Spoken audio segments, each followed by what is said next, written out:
Next up, Advocate Capital client Craig Carlson.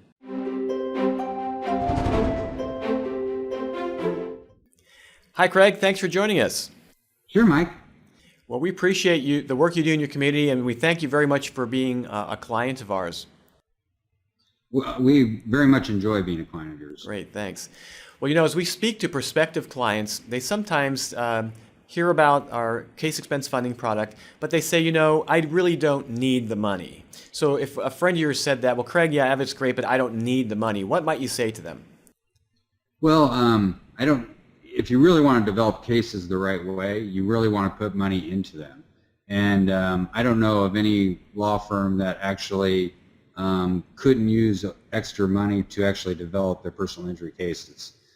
So I would question, one, whether they didn't need the money or not, or whether they were actually doing their cases right and actually funding the investigation and the reproduction and getting the experts you need to really do a personal injury case. Yeah, good point. So it's not so much about need, it's about strategic use of the capital to increase the value of the cases. Absolutely, and that's what we use the money for, and that's what you all provide the money for, which is to help build the cases, help get the experts that you need to develop your cases to get the best results you can get. Well, the interest pass-through concept is new to some lawyers, although we've been doing it for 15 or 16 years. So when we speak to folks, sometimes they say, well, my client will object to the pass-through of borrowing costs to their cases. Tell us, what has your experience been on that? We've represented hundreds, if not thousands, of people since we've been doing business with you, and you have to put in your contract that you are having interest on their cases. Right. But we haven't had one client reject that or even ask any serious questions, follow-up questions to it. So the other thing is your company's interest rate is so much lower than you could get money anywhere else to help a case like this. Yeah. And so it's such a benefit for plaintiffs' lawyers. Yeah, that's what we find as well. And we're funding over 44,000 cases now nationwide. And those are all people being served by you and our other clients. And we wouldn't have gotten that large if there was an issue with that, right?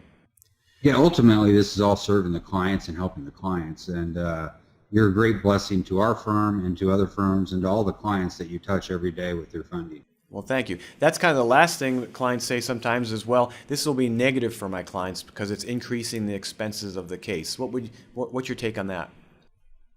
About a month and a half ago, we got a case from a lawyer that he was offered $450,000 for, but he didn't have the financing to go out and get the experts that needed to develop the case.